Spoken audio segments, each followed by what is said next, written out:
At 0014 on November 19, 2025, a modified military transport vehicle sat stationary on an abandoned logging spur, 40 kilometers from the nearest settlement.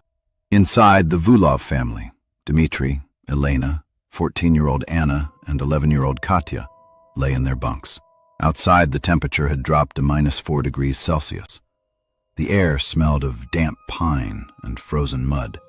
The silence was broken by the sound of rhythmic, heavy compressions against the frozen earth.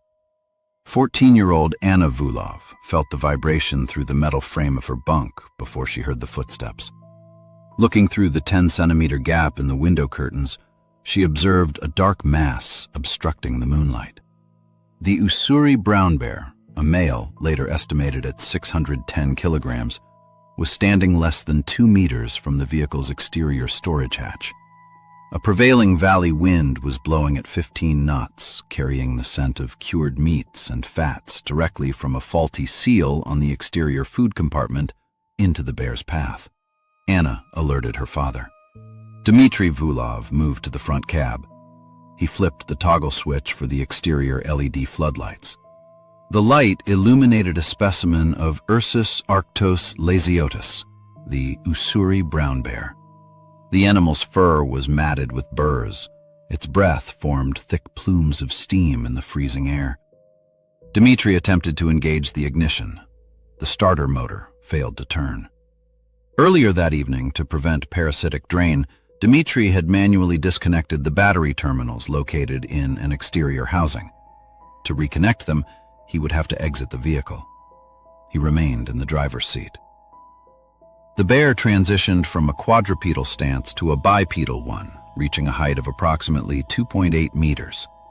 It pressed its forepaws against the side panels. The family felt the 4,000-kilogram truck tilt 3 degrees on its suspension. Inside, the sound was a series of metallic groans, followed by the sharp clatter of stainless steel pots falling from the kitchenette shelves. At 0028, the bear shifted its focus from the food hatch to the primary cabin door. The door was constructed of reinforced steel but relied on a single-point slam latch that had suffered years of vibration damage from rough logging roads. The bear began a series of percussive strikes. The sound was a flat, heavy thud crack that echoed inside the confined 12-square-meter living space. Elena VULOV moved the youngest child, Katya, to the rear of the cabin. Dimmitri gripped a heavy-duty aluminum flashlight, his knuckles white against the metal casing, his palms sweating despite the cabin's dropping temperature. On the 8th strike, the internal latch mechanism sheared. The door swung inward with enough force to dent the interior cabinetry. The smell of the bear, a pungent mix of wet fur, old blood, and fermented vegetation, instantly filled the cabin. Anna VULOV reacted to the breach by sliding into a 40-centimeter-high crawl space located beneath the rear bunk. This space was a remnant of the truck's original military configuration. She pulled a plywood panel across the opening, leaving a 2-centimeter crack for oxygen. The bear forced its bulk through the narrow doorway. The interior lights flickered as the animal's shoulders tore the wiring from the ceiling panels. For the next 15 minutes, the acoustic environment inside the truck consisted of the screech of tearing upholstery, the shattering of the safety glass windshield, and the vocalizations of the bear. Low, guttural huffs. From her position in the crawlspace, Anna heard the physical struggle.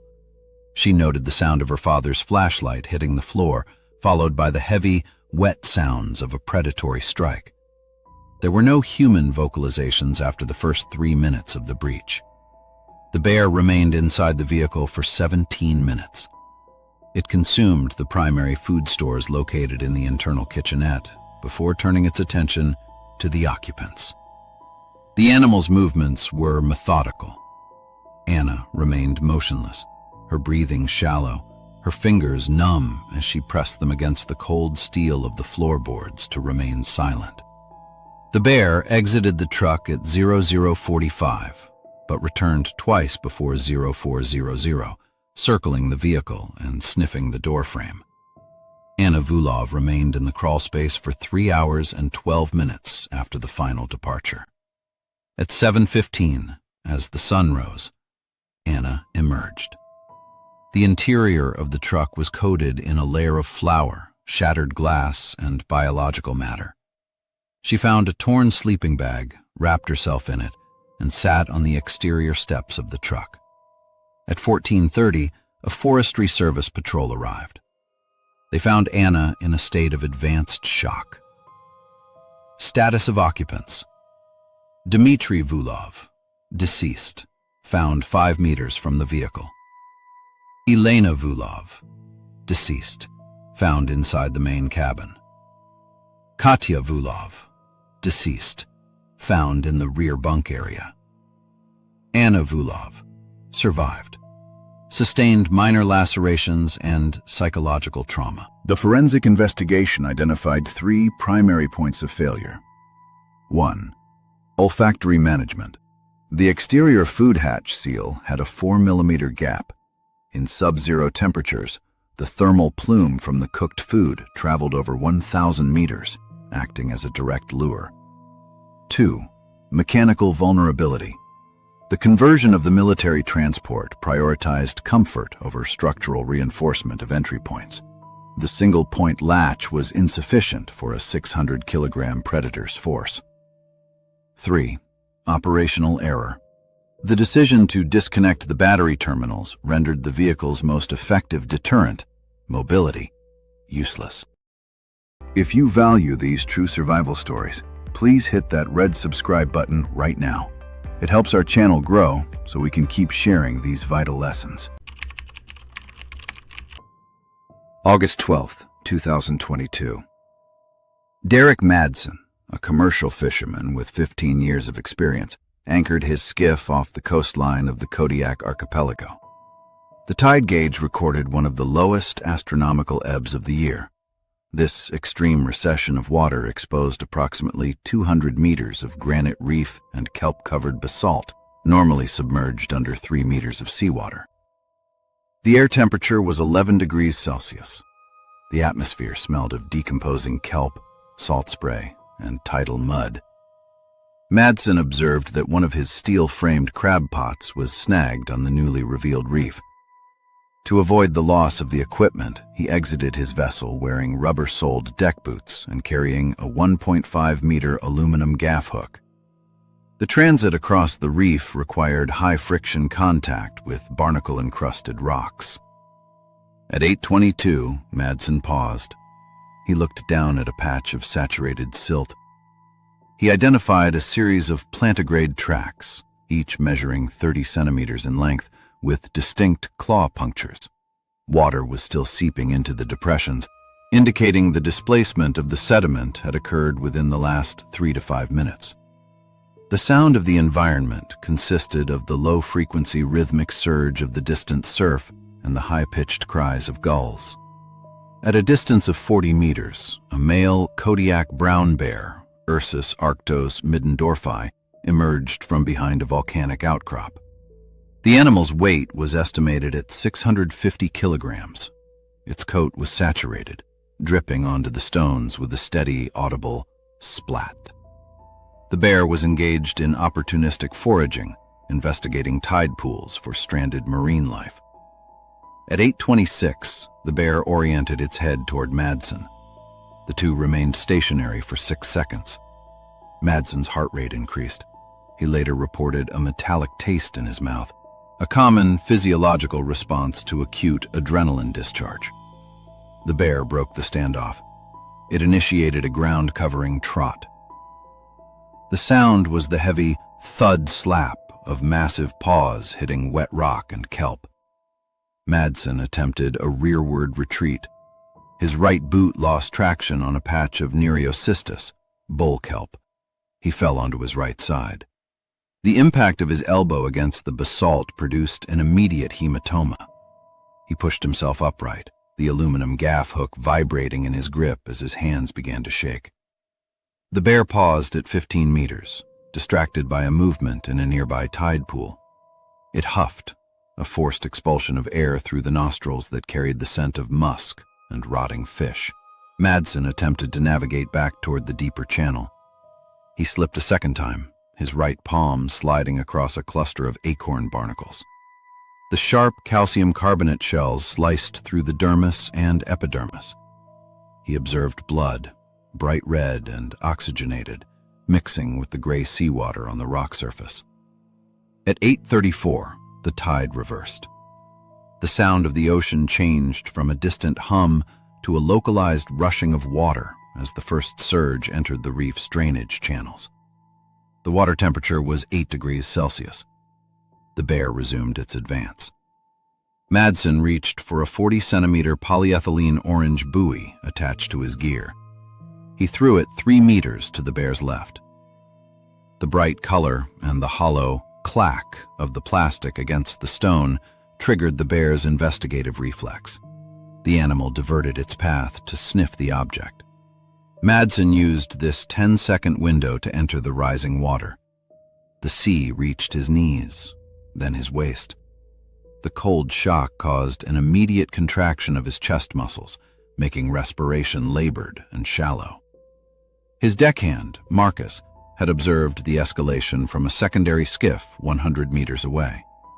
Marcus engaged the outboard motor, a 90-horsepower Yamaha, and maneuvered the vessel toward the edge of the submerged reef. The drone of the engine provided a secondary acoustic deterrent. By 8:41, the water depth on the reef reached 1.2 meters. The bear, hesitant to lose its footing in the surging current, remained on the last visible outcrop of the salt. Madsen reached the side of the skiff. Marcus gripped the collar of Madsen's oilskins and hauled him over the gunwale. Madsen collapsed onto the deck. His physical condition was recorded as follows. Lacerations. Deep 8-centimeter irregular cut on the right palm. Contusions. Severe bruising on the right elbow and hip. Core temperature. Mildly hypothermic due to immersion in 8 degrees Celsius water. The bear remained on the outcrop until the water forced it to swim toward the main island shoreline. Both human subjects survived the encounter. The forensic review of the August 12th incident identifies several critical factors. 1. Risk assessment error. Madsen prioritized the recovery of a $300 crab pot over the safety protocols required in a high-density bear habitat during a unique biological event, the extreme low tide. 2. Topographical trap. The reef provided zero vertical or horizontal cover. In such environments, the flight response is physically hindered by the low-friction surface of kelp and barnacles, increasing the likelihood of a fall and subsequent predatory trigger. 3. The dinner bell effect. The extreme low tide acted as a concentrated food source for the island's apex predators. Entering the reef at that time was an entry into an active feeding zone. 4. Effective deterrence. The use of a visual and acoustic distraction, the buoy, and the timely intervention of a motorized secondary vessel were the only factors that prevented a physical mauled state once the bear committed to the approach. The permanent scar on Madsen's right hand serves as a tactile record of the barnacle-encrusted basalt and the 650-kilogram predator that occupied it. March 7, 2023. Glaciology researcher Nora Vang was positioned on a coastal ice ledge overlooking a frozen fjord. The ambient temperature was minus 22 degrees Celsius, with a sustained northern wind of 45 kilometers per hour. The wind chill factor placed the effective temperature near minus 35 degrees Celsius. Vang was working 2 kilometers from her base station, conducting flow rate measurements on a system of newly formed meltwater channels. The sensory environment was dominated by the howl of high-velocity wind and the abrasive sound of granular snow striking Vang's Gore-Tex outerwear. The air was devoid of organic scents, smelling only of ozone and dry ice. Vang knelt on the ice to calibrate a digital flow sensor. To manipulate the interface, she removed her insulated outer mitts, leaving her hands protected only by thin liners. The contact with the freezing equipment caused an immediate vascular constriction in her fingertips. While Vang was stationary, a male polar bear, Ursus maritimus, approached from the southwest. The bear had acquired Vang's scent from a distance of approximately 1.5 kilometers. It utilized the downwind corridor to mask its approach. Polar bear paws feature dermal papillae, small sandpaper-like bumps, and thick fur between the pads, which allow for near-silent locomotion on compacted snow. At 10:54, the structural integrity of the ice ledge failed. A thermal fracture produced a sharp, gunshot-like crack. Vang shifted her weight instinctively, causing her boots to lose purchase on the glazed surface. She slid 1.2 meters laterally. Her left hip struck a protrusion of jagged pressure ice, and her bare palm made contact with the frozen surface, resulting in immediate epidermal tearing.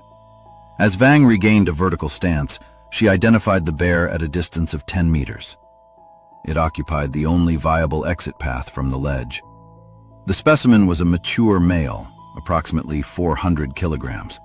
It stood motionless, its black nasal mucosa twitching as it processed the scent of Vang's perspiration and the copper-like smell of the blood from her hand. Vang's physiological response included an immediate increase in respiratory rate and a visible tremor in her extremities. Following established safety protocols, she reached for her 65-centimeter carbon steel ice axe. She began a series of rhythmic strikes against the ice shelf. The resulting sound, a high-pitched metallic clink, was intended to act as an acoustic deterrent. The bear did not retreat. It lowered its head and exhaled, producing a thick cloud of condensation. It began a slow lateral movement, or circling, a behavior used by apex predators to evaluate the threat level or defensive capabilities of unfamiliar prey. At 11:02, Vang reached for a maritime-grade emergency signal flare holstered on her utility belt. Due to the loss of fine motor skills in her freezing hands, she required 3 attempts to secure the ignition cord. The flare ignited, producing a 15,000 candela red light and a distinctive hissing sound. The chemical reaction released a cloud of sulfurous smoke. Vang held the flare at arm's length, moving it in 180-degree arcs. The bear recoiled 3 meters. The sudden introduction of high-intensity light and magnesium sparks disrupted the animal's visual tracking. However, the bear remained on the perimeter of the ledge for 400 seconds. It pawed at the ice, a displacement behavior indicating a conflict between predatory drive and the instinct to avoid unknown hazards.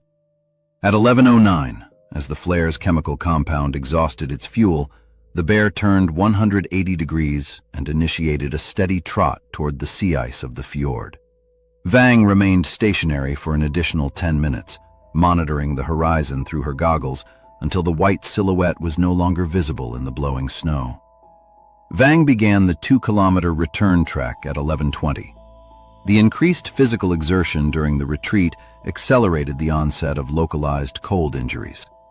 Upon reaching the research facility, her medical evaluation recorded the following: dermatological, grade 2 frostbite on the 2nd, 3rd, and 4th digits of the left hand. The skin displayed a waxy white appearance and lacked sensation. Orthopedic, deep tissue contusion on the left greater trochanter, hip. Neurological, permanent nerve desensitization in the fingertips of the left hand. Vang successfully recovered and was evacuated via helicopter for specialized wound care 24 hours later. The forensic reconstruction of the March 7th encounter highlights several critical operational variables. 1. Isolation protocol. Vang was operating solo in a high-density bear corridor. The lack of a secondary observer prevented early detection of the bear's 15-minute stalking phase. 2.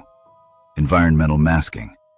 The high-velocity wind, 45 kilometers per hour, created an acoustic dead zone, preventing Vang from hearing the bear's approach despite the close proximity. 3. Deterrent effectiveness. The use of a percussive tool, ice axe, was insufficient for this specific specimen. Only the thermal and visual intensity of the magnesium flare successfully triggered the bear's retreat. 4. Thermal injury. The decision to remove gloves for equipment adjustment, combined with the delayed retreat due to the bear's presence, led directly to permanent tissue damage. At 8:12 on October 23, 2024, 3 backcountry skiers were ascending a forested drainage in the BARETOOTH Mountains at an elevation of 2,800 meters. The group consisted of Lucas Hayes, Kendrick Thorne, and Isabel Morrow. The ambient temperature was -3 degrees Celsius. The air carried the scent of damp pine needles and the metallic tang of oncoming snow. The soundscape was characterized by the rhythmic, mechanical shish click of synthetic climbing skins sliding across 10 centimeters of fresh powder and the low-frequency humming of a light wind through subalpine firs. 2 hours into the ascent, the topography narrowed into a corridor of dense willow brush and exposed granite outcrops. The group moved in a staggered line, with Lucas Hayes in the lead. At 8:14, Kendrick Thorne observed the sudden movement 15 meters ahead, near a partially frozen creek.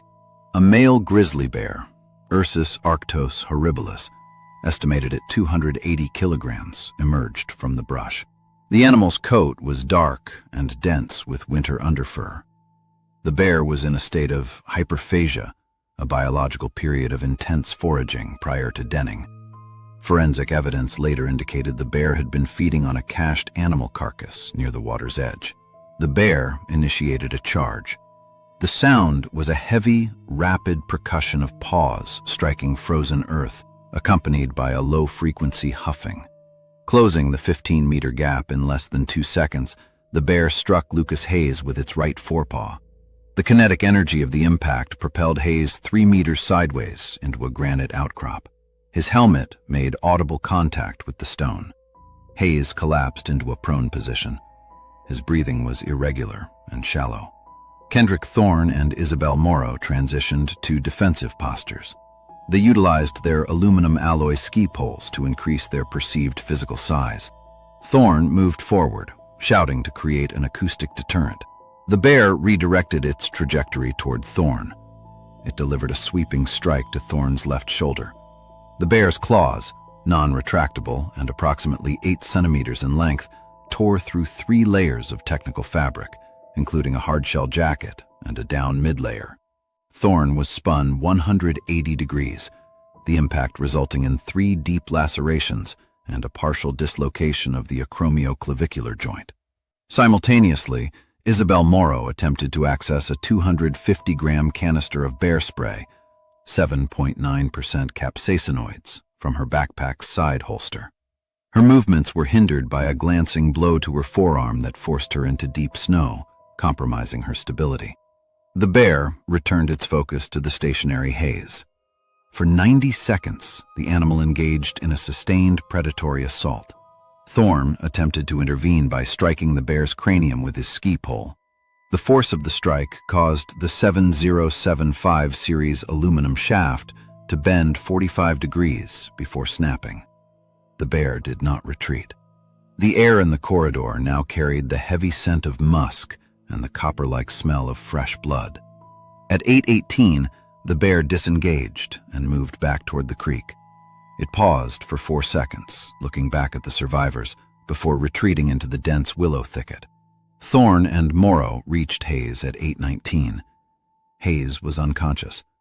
His pupils were fixed and dilated. Thorne's hands were shaking as he attempted to apply pressure to Hayes's neck and chest using a field dressing and a spare thermal base layer. The fabric quickly became saturated. At 8:21, Morrow activated an ACR bivy stick satellite communication device. The emergency signal was received by the International Emergency Response Coordination Center, IERCC. The rescue helicopter, a Bell 407, arrived at 9:34. During the 73-minute wait, the survivors observed a drop in Hayes's core temperature and a cessation of palpable pulse. Upon landing, Flight paramedics confirmed that Lucas Hayes had succumbed to traumatic injuries, including a fractured skull and massive internal hemorrhaging. Status of occupants: Lucas Hayes, deceased. Kendrick Thorne, survived. Sustained 12-centimeter lacerations to the shoulder and a joint dislocation. Isabel Morrow, survived. Sustained soft tissue bruising and mild hypothermia. The post-incident investigation by Montana Fish, Wildlife and Parks identified the following forensic factors. 1. Biological stressors. A 40% reduction in the regional whitebark pine seed crop had increased grizzly aggression in the 2,500 to 3,000 meter elevation band as animals sought alternative protein sources. 2. Topographical funnel.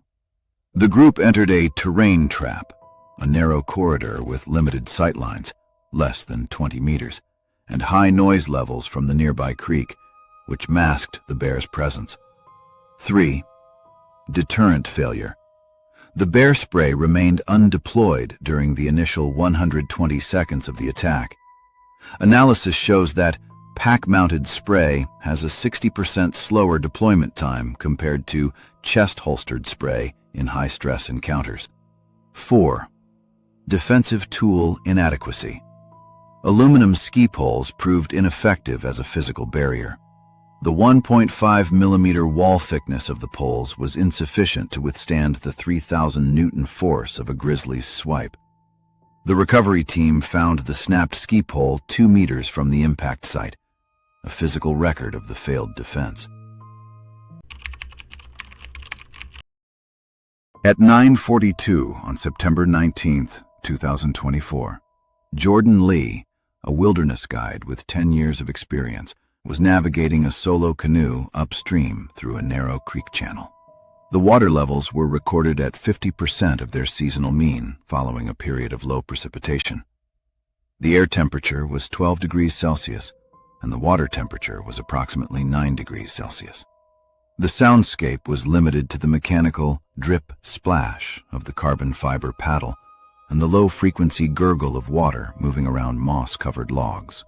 The air smelled of damp silt and decaying aquatic vegetation. Lee was in the process of retrieving fish traps used for surveying brook trout. As he leaned over the gunwale of his 16-foot Kevlar canoe to lift a wire mesh trap, he observed non-linear ripple patterns 5 meters to his left.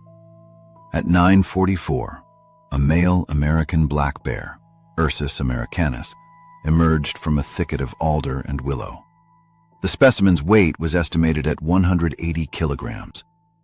It was in a state of hyperphagia, seeking high-protein food sources prior to the winter dormancy period. The bear moved toward a fallen white pine log that extended into the creek, acting as a natural bridge. The bear's movement was purposeful. It focused on the fish trap Lee held, which contained 3 live brook trout. As the bear lunged onto the log, the 180-kilogram mass caused the timber to shift, displacing a significant volume of water toward the canoe. The lateral force of the water surge, combined with Lee's forward-leaning center of gravity, exceeded the secondary stability limit of the vessel. The canoe rolled 180 degrees. Lee was submerged in 9 degrees Celsius water. The sudden immersion triggered a cold shock response, an involuntary gasp reflex, and immediate peripheral vasoconstriction. His left shoulder struck a submerged branch, resulting in a 10-centimeter contusion, while his right leg sustained multiple longitudinal abrasions against the rocky creek bed. Lee resurfaced at 9:46. He maintained a grip on the overturned hull. The bear remained on the log, less than 4 meters away, swiping its forepaw at the water's surface where the fish trap had been lost. The smell of the bear, a pungent musk, was now discernible over the scent of the water. Lee attempted to utilize his paddle to create a visual and acoustic deterrent. He splashed the water surface repeatedly. His vocalizations were limited to a strained rasp, a physiological result of the cold shock response on his respiratory system. The bear exhibited testing behavior. It paced the length of the log, sniffing the air and pawing at the floating debris. It did not initiate a predatory charge, but remained within the immediate proximity for 5 minutes. During this interval, Lee's fine motor skills began to deteriorate. His fingers, gripped against the aluminum trim of the overturned canoe, became pale and non-responsive, a symptom of stage 1 hypothermia. At 9:51, the bear oriented its head upstream. It exhibited a sudden change in posture, likely responding to a scent or auditory cue from the forest. It turned and retreated into the dense underbrush. The sound of breaking branches and heavy foliage displacement receded for approximately 60 seconds before silence returned to the channel. Lee remained in the water for an additional 3 minutes to ensure the perimeter was clear. He then moved the canoe to a shallow silt bank. His physical state was characterized by uncontrollable shivering, thermogenesis, and a loss of tactile sensation in his extremities. His inventory of lost equipment included one 1/50,000 scale topographical map, one emergency satellite communication device, unsecured to PFD, primary food stores stored in a non-buoyant container, one spare T-grip paddle. Lee spent 55 minutes on the bank performing self-rescue procedures, draining the hull, applying pressure to the leg abrasions, and utilizing a waterproof fire kit to initiate a small blaze for core temperature recovery. The forensic review of the September 19th incident identifies 4 primary points of failure. 1. Olfactory attraction. The use of live capture fish traps in a narrow waterway created a concentrated scent plume. In low water conditions, this acted as a direct lure for a predator in a state of hyperphagia. 2. Environmental entrapment. The selection of a narrow creek with limited exit points and high log density reduced the flight distance available to the paddler. 3. Stability threshold. The guide was operating at the edge of the canoe's stability envelope while leaning to retrieve gear. This mechanical vulnerability was exploited by the bear's displacement of water. 4. Gear retention failure. Critical safety equipment, including the emergency radio, was not tethered to the paddler's personal flotation device, PFD. In a capsize event, this resulted in a 100% loss of communication capability. The lacerations on Lee's leg and the bruising on his shoulder serve as forensic evidence of the forceful immersion. Although the bear did not make direct physical contact, its presence and the subsequent environmental impact created a high-probability fatality scenario. Hey, we need your help. If you've loved these terrifying true stories so far, we need your help to keep sharing them and create new episodes every week. Please grab your phone, scan the QR code now, and tap the subscribe button that opens on your screen.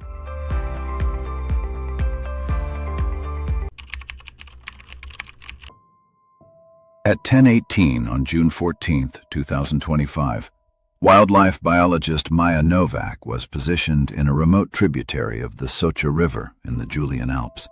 The air temperature was 21 degrees Celsius. The water was clear, measuring 14 degrees Celsius, with a rocky limestone substrate. Novak was conducting a survey of salmotrutta, brown trout, spawning populations. The soundscape consisted of the high-frequency babble of the shallow current and the occasional mechanical click of a handheld digital counter. The air smelled of damp moss, alpine pine, and the organic scent of fish slime from the specimens Novak had processed. Novak moved through thigh-deep water toward her 5th monitoring site. She carried a plastic cooler containing fish specimens and used bait. At 10:22, a sudden displacement of water occurred 20 meters upstream. The sound was a heavy, percussive splash crash as a male European brown bear, Ursus arctos, entered the channel.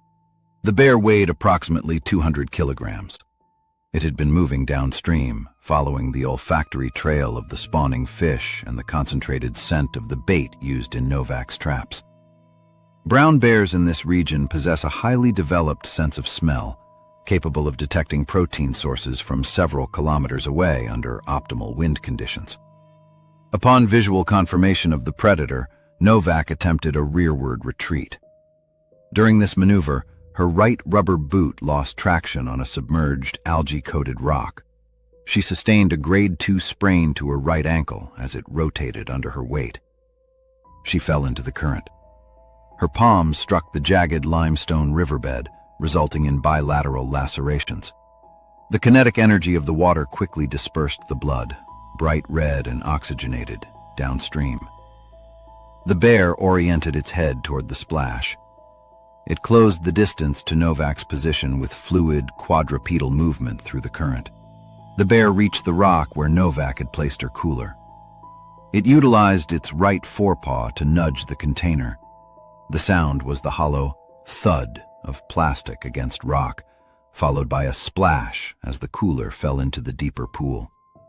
The bear remained focused on the drifting container, which leaked fish oils and pheromones into the water. Novak utilized this 30-second window to move toward a 1.5-meter riverbank outcrop. Each step required the application of weight to her compromised right ankle, causing visible trembling in her leg muscles. Her torn palms were coated in wet mud as she gripped exposed beech tree roots to pull herself from the water. From her elevated vantage point, Novak observed the bear return to her primary work site. The animal lowered its head into the water, huffing, a low-frequency expulsion of air used to clear the nasal passages for better scent discrimination. At 10:31, Novak accessed her emergency safety kit. Her hands, covered in a mixture of river water, blood, and silt, exhibited a fine motor tremor. She extracted a magnesium-based signal flare and an emergency whistle. The flare ignited with a 15,000 candela orange glare and a loud, rhythmic crackling. Simultaneously, Novak blew the plastic whistle, producing a 120 decibel piercing tone. The bear, reacting to the sudden multi-sensory overload, intense light, sulfurous smell, and high-frequency noise, immediately exited the river on the opposite bank. The bear retreated into the dense forest. Novak remained on the outcrop for 20 minutes, performing a secondary scan of the perimeter. She then initiated the 3-kilometer hike back to her vehicle. Due to the ankle injury, her transit speed was reduced from 4 kilometers per hour to 1.5 kilometers per hour. Maya Novak survived. Sustained deep lacerations to both palms and a severe ankle sprain. Permanent scarring is present on the palmar surfaces of both hands. The post-action forensic report identifies several critical factors in the June 14th encounter. 1. Olfactory management. The use of an unsealed cooler for fish specimens and bait in a high-density bear corridor created a scent bridge. The bear was not initially hunting the researcher, but was drawn to the concentrated caloric signal of the monitoring equipment. 2. Environmental hazard. The rocky riverbed substrate, while ideal for fish spawning, provided a high-risk surface for human locomotion. The fall and subsequent injury were the direct results of attempting a rapid retreat on an unstable, low-friction surface. 3. Deterrent efficacy. The use of aversive conditioning, flare and whistle, was successful because the bear was not in a predatory or defensive-aggressive state. Its primary motivation was food-seeking, making it more susceptible to being deterred by startling stimuli. 4. Operational risk.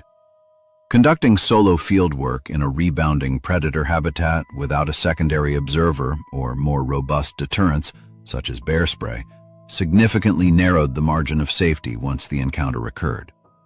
The limestone rocks at Site 5 remained stained with residual bait scent for several days, a forensic marker of the bear's primary objective.